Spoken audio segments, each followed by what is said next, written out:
Hi there, welcome back to Vivan Institute of Learning. Let's practice some questions for SBI clerk today.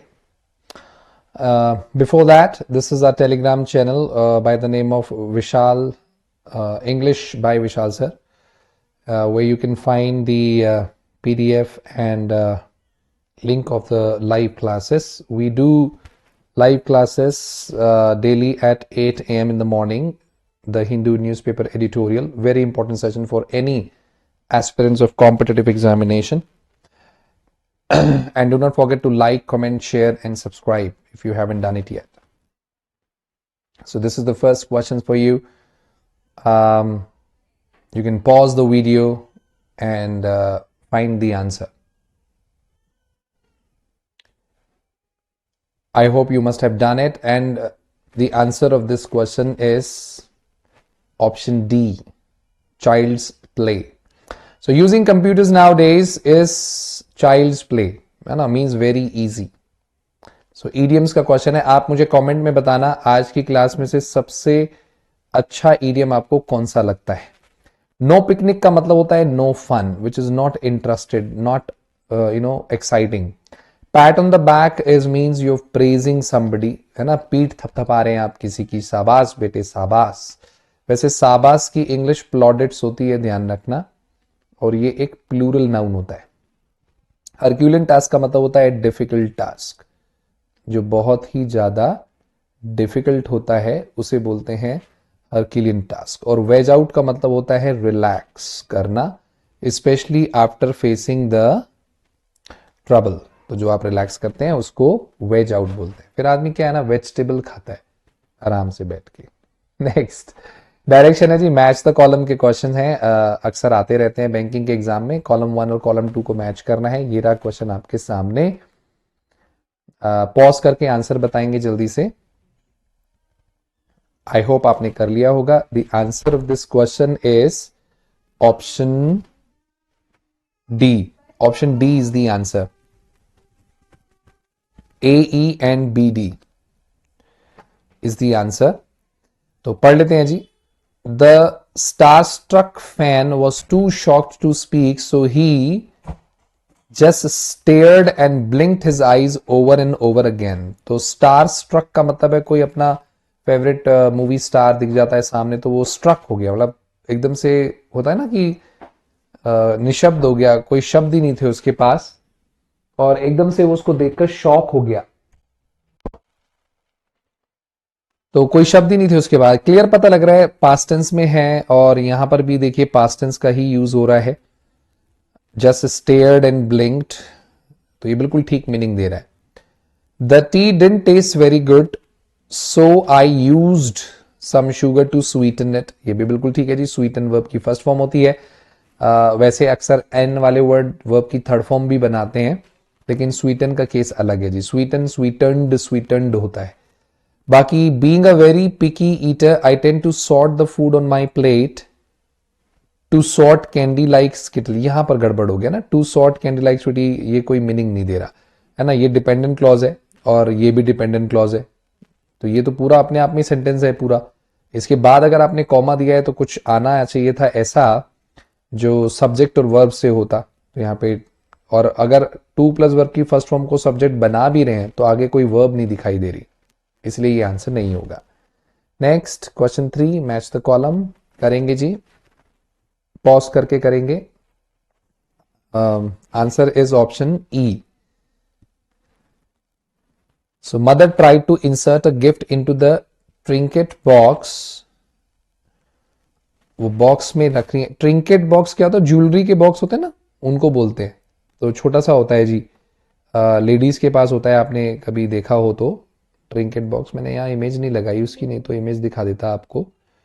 खैर anyways, तो trinket box में वो बच्चे का lunch रख रही है.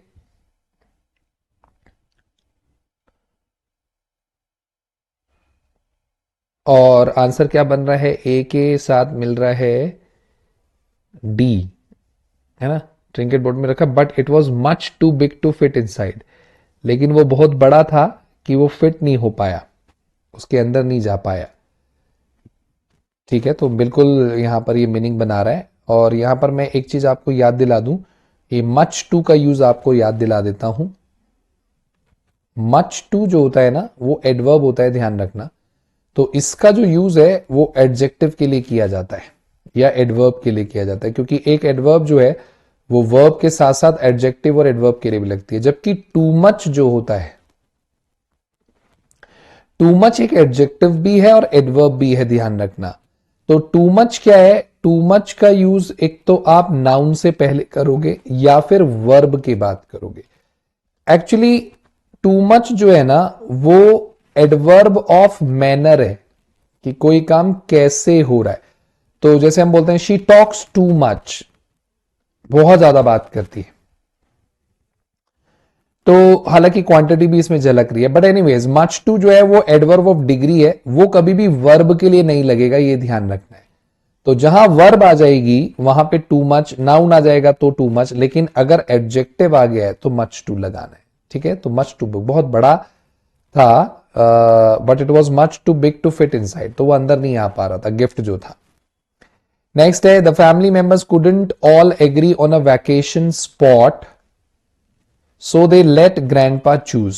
ये भी बिल्कुल ठीक है, कि भाई वो डिसाइड नहीं कर पा रहे थे, couldn't all agree on a vacation spot so they let. Let यहां पर वर्ब की सेकंड फॉर्म का काम कर रहा है, और लेट के साथ मैं आपको बता दूं जब ऑब्जेक्ट आता है तो वर्ब की फर्स्ट फॉर्म आती है। तो कई बच्चों को लग सकता है कि भाई ये चूज जो है गलत है, लेकिन ऐसा भी नहीं है, क्योंकि यहां पर चूज वर्ब की फर्स्ट फॉर्म बिल्कुल सही है, बेयर इन्फिनेटिव ही आता है।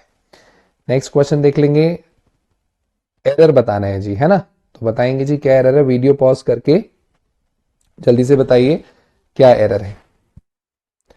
तो आंसर है ऑप्शन 3, पार्ट 3 में एरर है। तो कह रहा है the lonely puppy stared out the window, gazed at the yard and wishing he could go outside to play. And आ रहा है, पैरलिज्म का क्वेश्चन है। अब देख लो, विशिंग है और गेज्ड है, तो हमें डिसाइड करना है कि अब गेज्ड के हिसाब से विश्ड करें या विशिंग के हिसाब से गेजिंग। तो देखो वर्ब तो स्टेयर्ड आउट हो गई यहां पर, the lonely puppy stared out the window, वो विंडो से बाहर उसने देखा और वो बड़े ही उससे झांक रहा था और विश कर रहा था। यहां पर पता लग रहा है कि ये कोई तीन काम अलग अलग नहीं हो रहे हैं, एक्चुअली काम एक ही हुआ है, बाहर झांकने का, बाहर घूरने का। घूरते हुए वो क्या कर रहा है, गेजिंग कर रहा है ना, बड़े ही उससे देख रहा है, उम्मीद भरी आंखों से गेज कर रहा है और विश कर रहा है कि वो भी बाहर जाकर खेल सके। तो ये समझना है कि तीन अलग अलग काम होते तो फिर हम विश का विश्ड करते, लेकिन वो स्टेयर्ड उसने किया और स्टेयर्ड करते हुए उसने ये दो काम साथ में किए, इसलिए यहां पर ये जो प्रेजेंट पार्टिसिपल का केस बन रहा है। ठीक है, आगे बढ़ते हैं, वीडियो पॉज करके बताएंगे। और पार्ट डी में एरर है, too heavy to be carried, तो ये बिल्कुल ठीक लिखा है, बहुत हैवी था, कैरी नहीं किया जा सकता था किसी के द्वारा। तो टू प्लस वी वन जो होता है वो हमारा एक्टिव वॉइस होता है, जिसका पैसिव वॉइस होता है to be plus V three. ठीक है जी, to be carried by his friends, the unconscious Kurt was dragged to safety by him instead. The unconscious Kurt was dragged to safety by him instead. क्या कहना चाह रहा है, थोड़ा समझ लेते हैं। भाई ले जा नहीं पा रहे थे, too heavy to be carried by his friends, the unconscious Kurt, Kurt बेहोश था, was drag to safety by, अच्छा भाई फ्रेंड्स लेकर गए हैं ना, तो हिम थोड़ा आएगा, देम आएगा, है ना, वो उसको ड्रैग करके ले गए। नेक्स्ट पॉज कर लेंगे और बताएंगे बेटे क्या एरर है। The answer is B, God bless me. During the class election, most of the students have voted for Bobby, while a few wrote down Whitney's name on their ballots. तो class election के दौरान most of the students have voted, बहुत सारे students ने voted किया for baby, for Bobby, Bobby के लिए vote किया, while others some vote for him as well. यहाँ पे मुझे लग रहा है ना ड्यूरिंग द क्लास इलेक्शन लिखा है, तो ये तो पास्ट टेंस होना चाहिए ना, हैव गलत है यहाँ पर। भाई हम बात कर रहे हैं क्लास इलेक्शन के दौरान, तो यहाँ पर प्रेजेंट परफेक्ट टेंस नहीं आएगा जी, पास्ट टेंस आएगा। ये ड्यूरिंग द क्लास इलेक्शन यहाँ पर कंफर्म करता है टाइमिंग को। वैसे तो देखो पास्ट एक्शन के लिए हम प्रेजेंट परफेक्ट टेंस का यूज कर सकते हैं, बट अगर टाइमिंग कंफर्म हो जाती है तो नहीं कर सकते। तो ये कुछ टाइमिंग यहां पर कंफर्म कर दे रहा है ड्यूरिंग द क्लास इलेक्शन। ठीक है जी। 7th में आपको बताना है, डायरेक्शन जरूर पढ़ा करो, या तो ये सिनोनिम्स के पेयर होंगे, एब्डिकेट के सिनोनिम्स होंगे, या फिर एंटोनिम्स होंगे, या एक सिनोनिम और एक एंटोनिम्स होगा। फटाफट से पॉज करके बता दो क्या आंसर है। द आंसर इज बी, डिसऑन और स्पन दोनों ही एब्डिकेट के सिनोनिम है जी। ठीक है, दोनों ही सिनोनिम है। एब्डिकेट माने छोड़ना होता है, डिसऑन कर देना, गिव अप कर देना, ड्यूटी वगैरह, स्पेशली ड्यूटी या अपनी रिस्पॉन्सिबिलिटी वगैरह को एब्डिकेट कर देना। डिसीज माने घेरना होता है, चारों तरफ से किसी को घेर लेना। एक्सेप्ट आपको पता ही है, रिटायर आपको पता ही है, एल्कोव एक स्ट्रक्चर होता है, मैं भी दिखा दूंगा, मेरे घर में भी है। वेव ऑफ, वेव माने होता है छोड़ देना, माफ कर देना, और वेव ऑफ इसकी फ्रेजल वर्ब बनती है, कोई फीस वगैरह वेव ऑफ कर दिया आपने। अवर माने होता है एजर्ट करना, कहना किसी चीज को, अवर, अवर्ट, अवर्ट, ऐसे करके फॉर्म्स होती हैं। ठीक है, एल्कॉव का ये मैं आपको दिखाया हूं, कभी भी जब दीवार में ऐसे गड्ढा सा करके स्ट्रक्चर बना दिया जाता है, या ये जो स्ट्रक्चर आप देख रहे हैं, ये जो विद इन रूम जो स्ट्रक्चर ऐसे बना देते हैं छोटा सा, दैट्स कॉल्ड एल्कॉव। आर्किटेक्चर में यूज होता है ये वर्ड ज्यादातर। चलिए जी, काजोल का सेम क्वेश्चन है, सिनोनिम एंटोनिम्स या सिनोनिम एंटोनिम्स होंगे, बताएंगे। फटाफट से वीडियो पॉज कर लेंगे और आंसर बताएंगे। सो द आंसर इज, अरे ये क्या हो गया, answer is option A. Kajol का मतलब क्या होता है, किसी को फ्लैटर करना, है ना, लुभाना, किसी को बहकाना। काजोल ने देवेन को पटा लिया, लर करना, बुली करना। लर और बुली सिनोनिम एंटोनिम्स हैं जी, है ना। लर माने होता है बहला फुसला के को ना, बुली माने तो फोर्सफुली करना होता है किसी को बुली। अब फ्लैटर तो इसका सिनोनिम है, लेकिन एलिजी तो नाउन होता है जी। सैड पोएम को बोलते हैं जो किसी के मरने पे गाई जाती है। ठीक है, इरुडाइट माने स्कॉलर होता है, अभी थोड़े दिन पहले भी हम ये वर्ड कर रहे थे।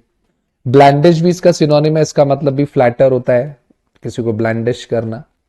डिप्लीट, डिप्लीट का मतलब होता है रीसना, किसी चीज का कम होना, डिप्लीट होना ना, चू रही है कोई चीज, बोलते हैं ना लीक हो रही है, कम हो रही है। जबकि एक होता है रिप्लीट, रिप्लीट का मतलब क्या होता है, रिप्लीट विद का मतलब होता है फिल्ड विद।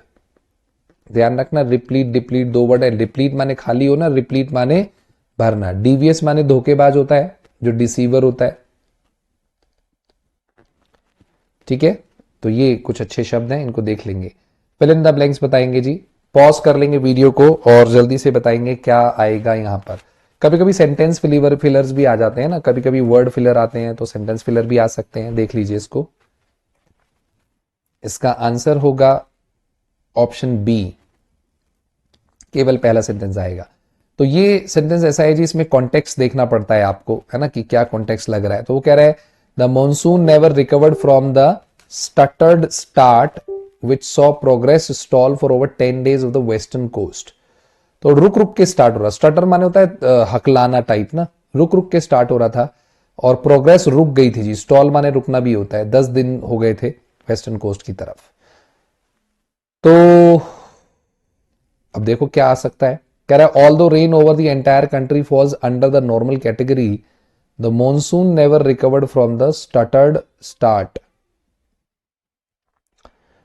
तो अगर रेनफॉल, हालांकि रेनफॉल जो है पूरी कंट्री में नॉर्मल कैटेगरी में था, the monsoon never recovered from the stuttered start, लेकिन जो स्टार्ट हुआ था, स्टटर्ड स्टार्ट होता उससे वो रिकवर नहीं कर पाया, जो कि प्रोग्रेस स्टॉल हुई थी 10 दिन तक। ठीक है, just as the distribution of rain has been in sync with, अगर सिंक विद लिख रहे हो तो गड़बड़ हो जाएगी। सिंक विद आईएमडी है तो फिर यहां पर स्टार्टर्ड क्यों लिख रहे हो, यहां तो कुछ ऐसा आना चाहिए ना जो इसका अपोजिट हो, क्योंकि रुक रुक कर मानसून हुआ है, तो यानी कि शुरू में अच्छा हुआ था, सॉरी वैसे अच्छा रहा, लेकिन रुक रुक कर हुआ शुरू के 10 दिन में, उसकी वजह से सब खराब हो गया, इसीलिए ऑप्शन 1 आंसर आएगा। इंक्रीजिंग ट्रेंड इन मानसून है तो बाद में क्यों बता रहे हो कि मानसून स्टार्टेड है, तो नहीं बन रहा है। Option 1 is the only answer.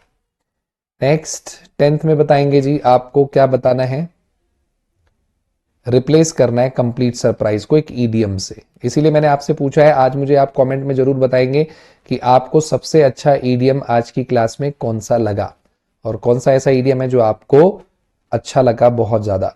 इसको करने का मतलब समझना, ऑब्जेक्टिव एक ही है कि आपको ईडियम याद हो जाए। मुझे कोई फर्क नहीं पड़ता आप कमेंट में टाइप करो ना करो, ठीक है, because I work without expectation of results. तो मैं कुछ भी करने को कहता हूं ना, तो उसके पीछे मेरा एक ही मोटिव होता है कि वो टाइप करने से आपका क्या होगा ना, ईडियम वो याद हो जाएगा आपको। समझ रहे हैं आप मेरी बात? आंसर बताएंगे वीडियो पॉज करके।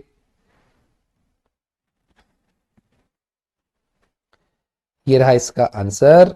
The answer is option 2, bolt from the blue, जिसका मतलब होता है कंप्लीट सरप्राइज, अनएक्सपेक्टेड। डैम्प स्क्विब का मतलब क्या होता है? जो कोई रिजल्ट ना दे। डैम्प माने होता है गीला, तो गीला हो गया तो मतलब not producing anything, not yielding any result, ठीक है, not yielding. A field day का मतलब है success over the expense of other, दूसरे के नुकसान पर जो कामयाबी मिलती है उसको बोलते हैं that I have a field day. A mare's nest, mare जो है वो फेमिनाइन हॉर्स होती है, तो वो घोंसले में तो रहेगी नहीं जी, इसीलिए फॉल्स इन्वेंशन बोलेंगे। सोच के देखो, अगर घोड़ी को पेड़ पर चढ़ाना पड़े घोंसलों में रहने के लिए, तो ये तो इन्वेंशन फॉल्स हो गया ना जी। ऐसा थोड़ा हो सकता है, घोड़ी कैसे चढ़ेगी ऊपर पेड़ पे? तुम ही चढ़ जाओ घोड़ी पे जब तुम्हारी शादी होगी, वही बहुत है। उसमें चढ़ने में बहुत लफड़े होते हैं रे बाबा।